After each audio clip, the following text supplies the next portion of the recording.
Muy buenas, bienvenidos otra vez, bienvenidos a la serie Hacia la Guerra Civil, capítulo 86. Después del episodio anterior, en el que ya pudimos escuchar los discursos de Francisco Largo Caballero, de José Antonio Primo de Rivera, de José Calvo Sotelo, de José María Gil Robles, en fin, prácticamente de casi todos los líderes de las principales fuerzas políticas que iban a entrar en liza en plena campaña electoral, nos adentramos ya en la recta final. La importancia de las alianzas es vital para poder tener posibilidades de obtener el mayor número de diputados.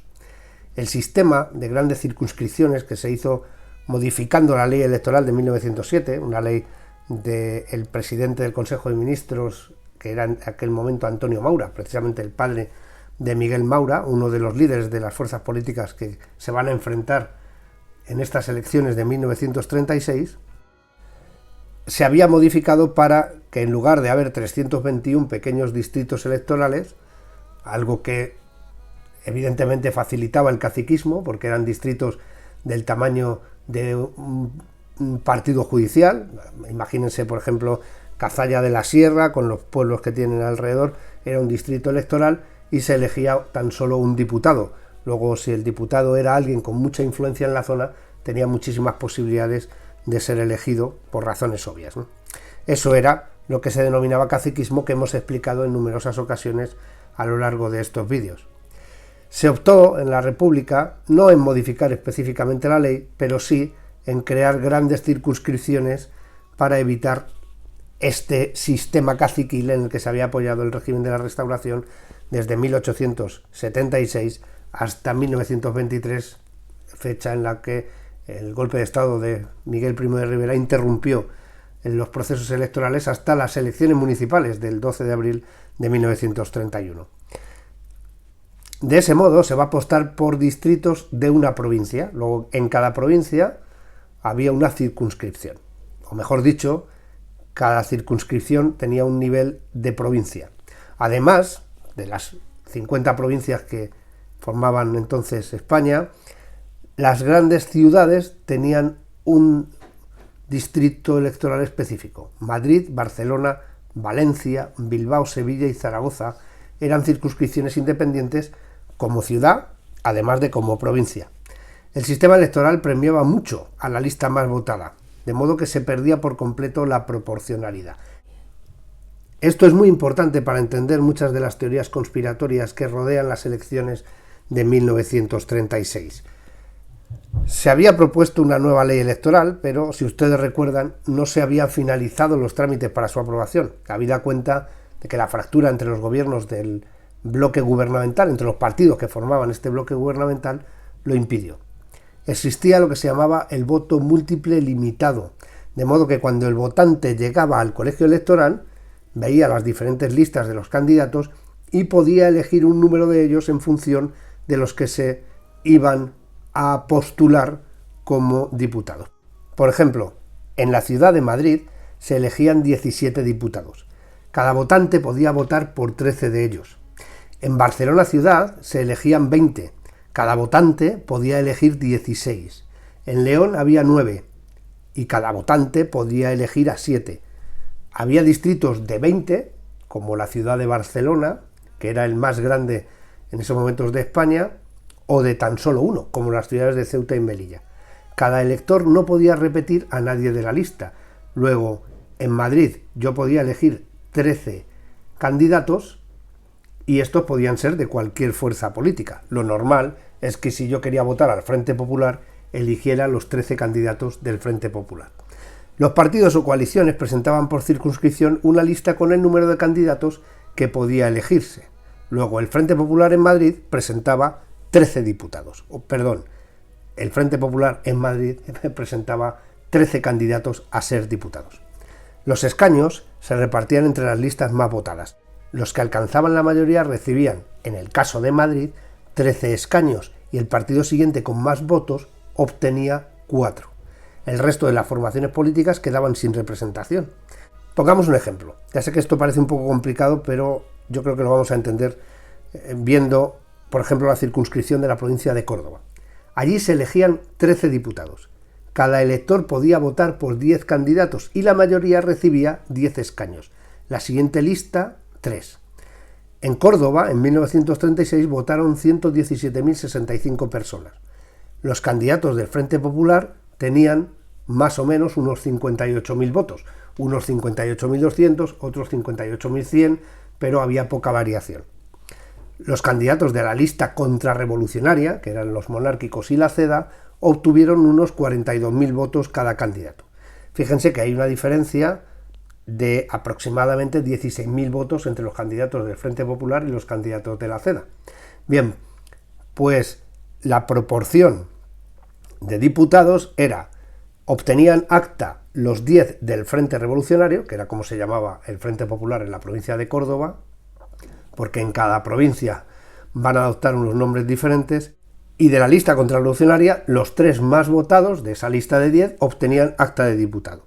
En este caso, 1 de la CEDA y 2 progresistas, porque al crearse alianzas tan distintas, era muy lógico que los propios votantes se abstuvieran de elegir. Por ejemplo, si yo iba a votar al Frente Popular y yo tenía aspiraciones o tenía simpatías por Unión Republicana, no votaba al Partido Comunista porque me parecía que no debía estar en el Frente Popular, y votaba solamente a los candidatos de Unión Republicana, porque no era necesario o no era obligatorio realizar 10 sufragios. Podías hacer 4, 3, 1, hasta 10. 10 era el máximo. Luego era normal, en el caso de Córdoba, por ejemplo, casi todos los candidatos de cada lista tenían más o menos los mismos votos. Pero si se fijan ustedes en Baleares, en la lista contrarrevolucionaria, Juan March tenía más votos que el resto. Y, por ejemplo, Pedro Matutes, que era independiente, recibió casi 12.000 sufragios menos que Juan March, lo que nos da una idea de que no era tan atractivo Pedro Matutes como Juan March, aunque esa diferencia de votos en casi 3.000 con respecto al segundo nos hace sospechar, ya saben ustedes, los negocios de Juan March y las posibilidades de este señor para modificar según qué cosas. Esto puede ser un poco lioso, pero es fundamental para entender el porqué de esas alianzas que hacían compañeros de listas a partidos que estaban casi en las antípodas unos de otros. Las alianzas se hacían en ocasiones por circunscripciones. De ese modo vemos a los radicales ir con la CEDA en algunos distritos y como partido único en otros. Evidentemente las pujas entre partidos decidían la lista, por lo que en función de la fuerza de cada partido dentro de estos frentes o coaliciones se conseguían integrar más o menos candidatos. Como ven, la lista que no conseguía la mayoría, aun por escaso margen de votos, perdía un gran número de escaños por este sistema que estaba lejos de ser proporcional, pero que ya había usado la CEDA para conseguir la victoria en 1933, al concurrir separados los partidos republicanos de izquierdas y los socialistas. Esa es la razón fundamental por la que se crea la CEDA, y esa es la razón fundamental por la que en 1936 se crea el Frente Popular. La necesidad de tener mucha fuerza electoral para poder alcanzar mayor número de actas de diputados.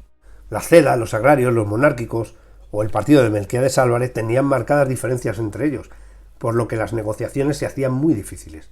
Justo 3 semanas antes de la presentación de candidatos, el diario Ahora decía que lo lógico es que las fuerzas del bloque gubernamental se hubieran unido, además de los otros partidos contrarrevolucionarios. Recuerden que el diario Ahora era un diario republicano y que siempre había tenido simpatías por el Partido Republicano Radical. Evidentemente, este estaba en horas muy bajas y el editorial o los editoriales del diario abogaban claramente por una unión de todas las derechas o de los partidos que habían formado parte del bloque gubernamental para crear una lista contrarrevolucionaria. La dicotomía revolucionarios y contrarrevolucionarios va a dominar el lenguaje de estas jornadas preelectorales y de las posibles alianzas entre las distintas fuerzas políticas. La coalición de izquierdas lanzó el manifiesto con su programa en caso de victoria y que comprendía la amnistía para todos los delitos políticos sociales cometidos posteriormente a noviembre de 1933, revisión de las sentencias pronunciadas en la aplicación indebida de la ley de vagos, la ley de vagos y maleantes, que es del año 1933, aprobada, o mejor dicho, propuesta por el último gobierno de Manuel Azaña. Bien, pues se decía que había que revisar las sentencias pronunciadas en aplicación indebida de la ley de vagos por motivos de carácter político. Readmisión de funcionarios y obreros despedidos por sus ideas o huelgas políticas. Reforma del Tribunal de Garantías. Habla, por supuesto, del Tribunal de Garantías Constitucionales. Una nueva ley provincial y municipal. Revisión de la ley de orden público para evitar prórrogas excesivas en los estados de excepción. Después de los sucesos de 1934, España vivió en diferentes estados de excepción prácticamente hasta enero de 1936, cuando se toma la decisión de disolver las Cortes. Y es cuando, por fin, se elimina la censura. Pero censura hubo prácticamente durante todo el periodo de la Segunda República.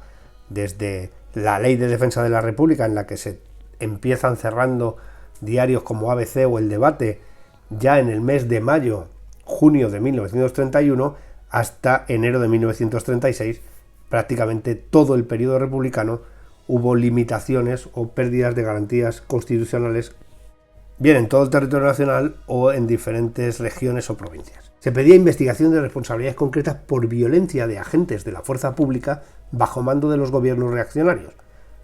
Esto iba encaminado a depurar los diferentes cuerpos y mandos militares implicados en los hechos de Asturias y Cataluña. Limitación del fuero castrense a los delitos militares.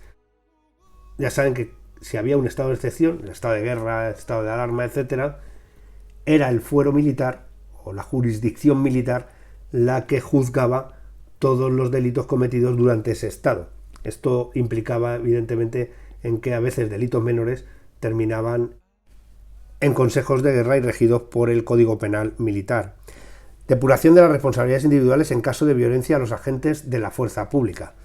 Y selección de los mandos y reorganización del cuerpo de vigilancia. El cuerpo de vigilancia y seguridad era una de las ramas de la policía. Los republicanos no habían aceptado la nacionalización de la tierra y de la banca que pedían los partidos obreros. Evidentemente, los partidos obreros, el Partido Comunista y el Partido Socialista o el Partido Obrero de Unificación Marxista de André Unín, iban dirigidos hacia la dictadura del proletariado, que era el último de los objetivos, y por tanto, pues el proceso de la república o esta convivencia con la república se consideraba como algo temporal.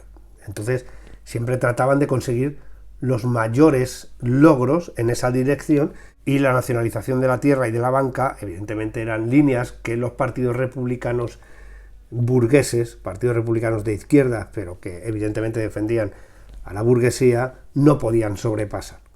También rechazan los partidos republicanos el subsidio de paro, que no existía en estos momentos, y el control obrero, de modo que ambas partes cedían en sus pretensiones.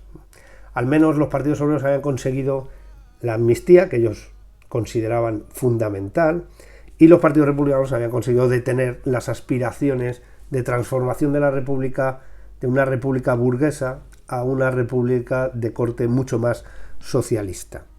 ¿En qué se basaban los partidos republicanos de izquierda, Unión Republicana o Izquierda Republicana, para no ofrecer un subsidio por desempleo? En que sus políticas iban a hacer que creciera el empleo, además de un gran plan de obras públicas en España que permitiera emplear a mucha gente con dinero público. Se restauraría la legislación autonómica, en clara alusión a la restitución completa del Estatuto de Autonomía de Cataluña, así como la posible aprobación de los estatutos vasco y gallego que estaban en tramitación, en el caso del vasco, por segunda vez. Lo intentaron en 1931, no hubo acuerdo entre las provincias vascas y Navarra, porque en un principio era un estatuto vasco-navarro. Navarra y Álava son provincias con una clara tradición carlista, que se negaban a algunas de las pretensiones del Partido Nacionalista Vasco, que si bien ambas fuerzas coinciden en su catolicismo, evidentemente no coinciden en la idea de España. Los carlistas estaban más por que se volviera a los fueros de 1841, los nacionalistas vascos tenían una idea mucho más parecida a la de los nacionalistas catalanes. Al final el estatuto vasco-navarro no prosperó, y al final se consiguió hacer un estatuto para las tres provincias vascas que pudo aprobarse en 1936. En cualquier caso, el PNV iba a ir solo a las elecciones porque no querían ir con las derechas, que eran antinacionalistas, ni tampoco con las izquierdas, que eran anticlericales. Luego estaban en una posición intermedia un poco enemigo de todos. En cuanto al Estatuto gallego, estaba en fase todavía muy inicial. El nacionalismo gallego no tenía el apoyo, evidentemente, que tenían los nacionalismos vasco o catalán, y su proceso se amparaba en base de que el Partido Galleguista, donde la parte más a la derecha había salido y se había escindido del partido, se iba a integrar en el Frente Popular, y de esa manera tendría muchas más posibilidades de que prosperara el Estatuto gallego. El Partido Nacional Republicano, que era uno de los 3 partidos republicanos de izquierdas que habían negociado su entrada en el Frente Popular, no suscribe el programa electoral y su líder, Sánchez Román, decide disolver el partido y dejar la política. No aceptaban la inclusión del Partido Comunista en la coalición. Esto ya lo habíamos comentado en algún episodio anterior. Nos vamos al ejército, porque tras la purga realizada por el general Molero en el Ministerio de la Guerra y el envío de Godet a Baleares y de Fanjul a Canarias, se había decidido mantener a Franco como jefe del Estado Mayor Central y como el único que se había salvado de la quema del grupo de generales elegido por José María Gil Robles. Asisten juntos a unas pruebas de tiro antiaéreo en Carabanchel, tanto Molero como Franco, pero no se les ve en ninguna fotografía juntos, lo que no deja de ser significativo. López de Ochoa, por otra parte, llamaba a servir a la República con entusiasmo. Ochoa, ahora de nuevo inspector general, volvía a la guarnición de Barcelona, desde donde había dirigido la Capitanía General durante un breve espacio de tiempo, desde el advenimiento de la República, en la que ocupó directamente el edificio de Capitanía, si recuerdan ustedes, apoyado por otros oficiales, y por tanto evitó una reacción militar a la proclamación de la República Catalana de Francesc Macià, en aquel órdago que echó Macià y que duró 3 días, hasta que Azaña eliminó las capitanías y quedó disponible. López de Ochoa se dirige a los militares afirmando que no pueden intervenir absolutamente en temas relacionados con la política, la religión o el régimen social, y que el deber es defender a la República. Está muy claro, tras los ataques que estaban recibiendo algunos militares de la prensa de izquierdas, con el tema de Asturias, en las que se acusaba a una parte del ejército de haber asesinado impunemente a muchos obreros durante la represión posterior a la sublevación en Asturias, León y Palencia, López de Ochoa trata de contener ese malestar que se estaba generando en los cuarteles. Mientras, Portela Valladares trataba de sacar pecho con los buenos datos económicos, si bien el gobierno apenas llevaba un par de semanas al cargo. Estos datos son refrendados por el Ministerio de Hacienda. El independiente Rico Abelló, que era en estos momentos el ministro, y que también había sido ministro con Martínez Barrio, alto comisario de España en Marruecos con Alejandro Lerroux, era un político discreto y moderado que ejercía la cartera de Hacienda desde un punto de vista tecnocrático. Aunque a partir de este momento el gobierno tratará de utilizar estas mejoras financieras para hacer campaña, ya que los miembros del gobierno van a decidir formar parte de la liza electoral en ciernes. No obstante, La Voz, con su habitual sorna, se mofaba del ministro de Hacienda con un editorial algo más que satírico. Mientras, en Barcelona, los guardias de asalto recibían nuevo material en forma de vehículos blindados para ejercer su labor de orden público. ¿Tendría este material un peso específico el 19 de julio de 1936, cuando parte de la guarnición de Barcelona se subleva? Bueno, lo veremos en los posteriores capítulos.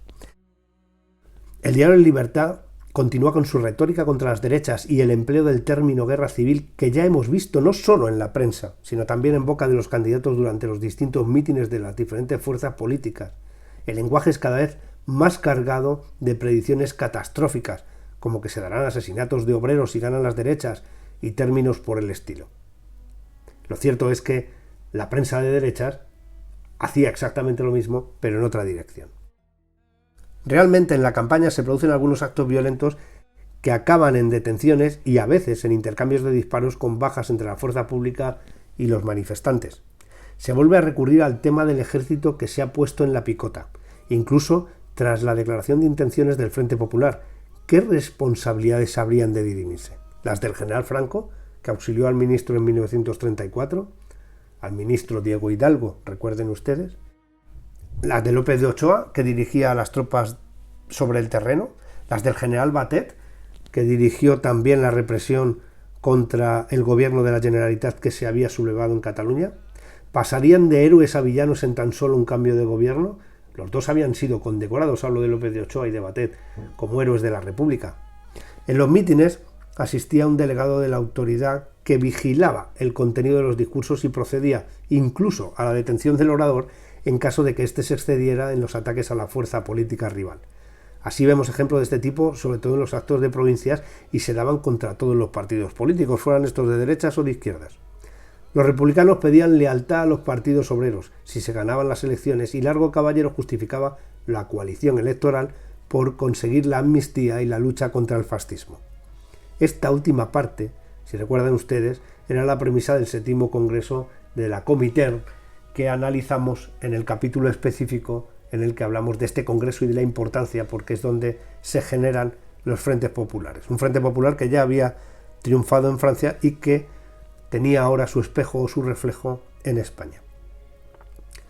Vuelve a haber quejas sobre atentados que se dan en todos los sentidos. Es raro el mitin socialista o falangista donde no haya algún altercado a la salida o incluso durante el acto, aunque estos se vigilan por jóvenes uniformados que hacen de una especie de guardia del orador, ¿no? Vemos este tipo de jóvenes uniformados en los mítines del Bloque Nacional, en los mítines de Acción Popular, el partido que estaba dentro de la CEDE que dirigía José María Gil Robles, en los mítines de Falange, en los mítines del Partido Socialista, del Partido Comunista. Luego había una especie de protección contra la agresión exterior en una clara pugna que iba más allá del verbo, ¿no? Que iba directamente a la acción directa. Las condiciones de los monárquicos para formar parte de la unión contrarrevolucionaria eran muy exigentes. Por un lado, pedían que pudiera haber un referéndum para el regreso de la monarquía, algo que, por supuesto, los mauristas, imagínense Miguel Maura, que formó parte del Comité Revolucionario de la República en 1931, o los radicales, que eran republicanos de raíz, precisamente los más republicanos, si me apuran, en el pasado régimen de la Restauración, iban a rechazar de pleno. También pedían la derogación del divorcio.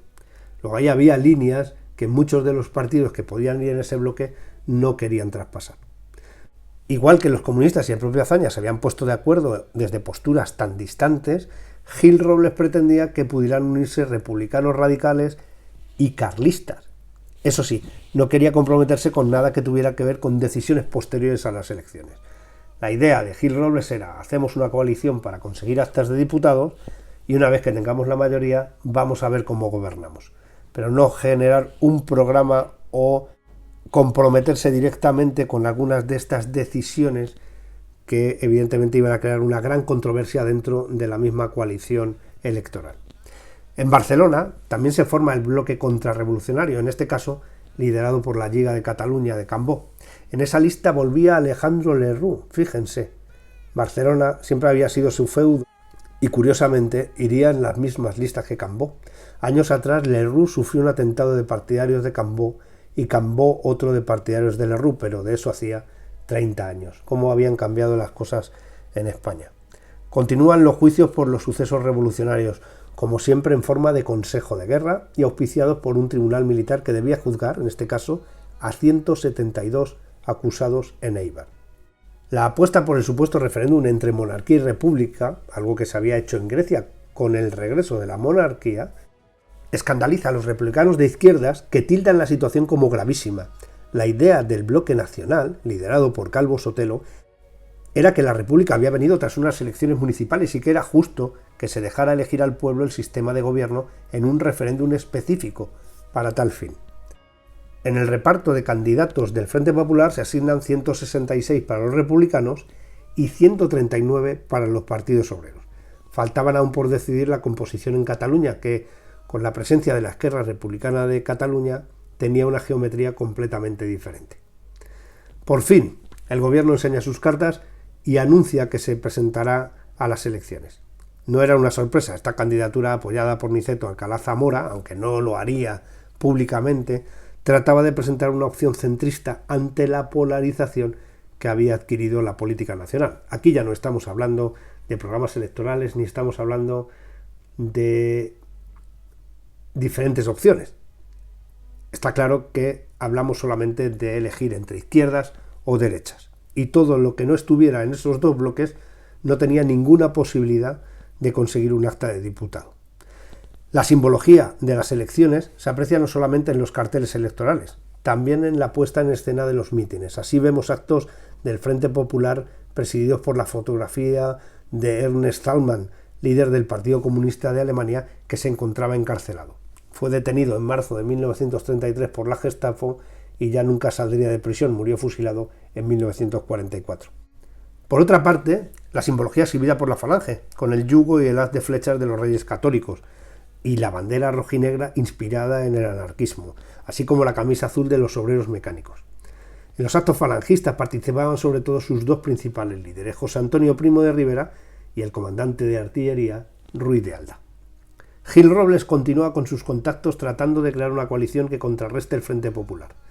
Para ello, habla con Martínez de Velasco, el líder agrario, con Maura, con Santiago Alba, que en estos momentos es el líder del Partido Republicano Radical, el presidente de las Cortes, o de lo que queda de él, mejor dicho, porque el Partido Republicano Radical ya saben que estaba en plena descomposición. También con Antonio Goicoechea, que representa el Bloque Nacional, que era el segundo después de José Calvo Sotelo. Los centristas de Portela, conscientes de su debilidad electoral y a pesar de enarbolar la bandera del centralismo, tratan también de tejer algunas alianzas con las derechas en algunos distritos específicos. Esto, como es lógico, es criticado por la prensa de izquierdas. Los carteles se pegan en todas partes, no se respeta ni la Puerta de Alcalá de Madrid. En cada columna, en cada pared, se pueden leer los eslogans de las candidaturas que, por supuesto, son significativas, ya que no había muchos más medios de llegar a los electores, más allá de la radio, que aún era un medio limitado y del que no todo el mundo disponía de receptor, o la prensa, a la que no todo el mundo tenía acceso, unas por su precio y otros porque no todos los españoles sabían leer. Otros medios se dedicaban a hacer listas según los gustos más frívolos de las mujeres. El elegido por belleza masculina era José Antonio Primo de Rivera, y en esa lista estaban también Miguel Maura, Sánchez Román, Largo Caballero, hasta el propio Portela Valladares. En la lista de menos agraciados se encontraban Azaña, Samper o el propio Gil Robles. En fin, una nota simpática entre tanta amenaza guerra civilista para que veamos que también había buen humor en 1936, por supuesto. Si unos se rasgaban las vestiduras con la posibilidad de traer de nuevo la monarquía, derogar el divorcio o poner al mando a un general, propuestas de José Calvo Sotelo, otros hacían hincapié al pacto de los republicanos con los comunistas, que traerían la dictadura del proletariado y la nacionalización de toda iniciativa privada. En esos extremos se movían las opciones. El Frente Popular apostaba mucho a Madrid, ya que en Barcelona sería Esquerra Republicana de Cataluña quien lideraría la lista principal. De ese modo, por la capital irían Martínez Barrio, Manuel Azaña, Largo Caballero, Julián Besteiro y el líder comunista José Díaz. Las mujeres que se iban a presentar para obtener acta de candidato en toda España, por el Frente Popular, serían Margarita Nelken y Julia Álvarez Resano, del Partido Socialista Obrero Español, Victoria Kent, por Izquierda Republicana, y la Pasionaria, por el Partido Comunista de España. Esta última sería especialmente activa durante toda la campaña. Los preparativos y el entusiasmo rodean las elecciones, que se viven con mayor intensidad en las capitales, donde se reparte propaganda y hay una actividad frenética. Todo el mundo es consciente de la importancia de estos comicios y, de hecho, la participación alcanzaría unas cifras impresionantes. El público se detenía y agolpaba para leer los carteles electorales, que buscaban llegar al lector de una manera contundente. Los discursos y mítines se repiten en cuanto a los argumentos de cada uno. Ya se conocía el programa electoral del Frente Popular, en el que los partidos obreros se plegaban a no formar parte del gobierno a cambio de conseguir la mayoría de sus prerrogativas. Los partidos que habían formado parte del bloque gubernamental buscaban continuar con la labor iniciada. Los monárquicos, el referéndum, la abolición del divorcio, etc. Los agrarios, que no se nacionalizara la tierra, aterrados ante la posibilidad de perder sus propiedades, por supuesto. La Falange, en principio, buscaba ir a las elecciones por cuenta propia, ya que no querían ningún tipo de relación con las izquierdas ni con las derechas. Aunque el voto útil probablemente les mandaría al ostracismo más irremediable. Yo creo que Primo de Rivera era muy consciente de ello. Si en algún proceso electoral lo del voto útil tenía sentido, sin duda era en este. ya que el sistema electoral no dejaba ni las migajas a la tercera fuerza política de cada distrito. Luego solo estarían representadas las dos principales fuerzas que se presentaban por cada provincia o por cada una de las 6 ciudades más importantes de España. Y además hemos visto la gran diferencia que había, por ejemplo en el caso de Madrid, 17 diputados, 13 para la fuerza más votada y 4 solamente para la segunda fuerza. Estaba claro que había que ir unidos para poder tener posibilidades. A partir de ahora vamos a introducir también los diarios de Niceto Alcalá Zamora, que comenzó a escribir en 1936. Son significativos ya que el presidente de la República en estos momentos se siente completamente abandonado. No tiene nadie de los antiguos presidentes del Consejo de Ministros en los que él cree confiar. Sus palabras son muy duras contra Gil Robles y contra Manuel Azaña. Estamos hablando de su diario personal. Así, respecto a las negociaciones para establecer las famosas listas, escribirá el 6 de febrero. Hoy, en casa de Alba, se refiere a Santiago Alba, por supuesto, al presidente de las Cortes y que en estos momentos lideraba el Partido Republicano Radical, ha tenido lugar, preparada por una reunión a la que me consta han asistido Portela y Gil Robles. El detalle de lo tratado me importa poco, porque yo no ventilo en esta ocasión pleitos electorales, al extremo de que seguramente no van a ser ni candidatos los dos únicos que podían interesarme. Supongo que en líneas generales se ha debido amansar bastante el energúmeno derechista. Fíjense los términos que emplea para hablar de José María Gil Robles, el energúmeno derechista, aunque salvando por vanidad la violencia de plenas rectificaciones. Se queja de la incomprensión de las izquierdas, esclavas de sus alianzas extremistas, y dice que solo Martínez Barrio, el menos favorecido por ellas, ve claro el problema, el hierro y el porvenir. Lógicamente, expresa aquí lo que habíamos comentado sobre Gil Robles, que trata de hacer una alianza entre fuerzas muy heterogéneas, aduciendo que ya la habían hecho los del Frente Popular, incluso llegando a llevar a marxistas y comunistas en sus listas. El 9 de febrero hay un manifiesto de Joaquín Fanjul al que Niceto Alcalá Zamora hace referencia y dice: atrae mi atención un violento y grosero manifiesto electoral publicado por el general Fanjul, ex subsecretario de guerra con Gil Robles, comandante militar hoy de Canarias y candidato reaccionario por Cuenca. No me importa la brutalidad del ataque contra mí por falta de lealtad a la Constitución republicana, dirigido por un hombre que, perteneciendo a la minoría agraria, renunció al acta cuando aquella declaró su adhesión al régimen republicano. Lo lamentable, y a mi entender lo intolerable, es que esas violencias de expresión y que esos manifiestos tocando a rebato para una lucha política con caracteres de guerra civil puede permitírselos imprudentemente un general de división con mando.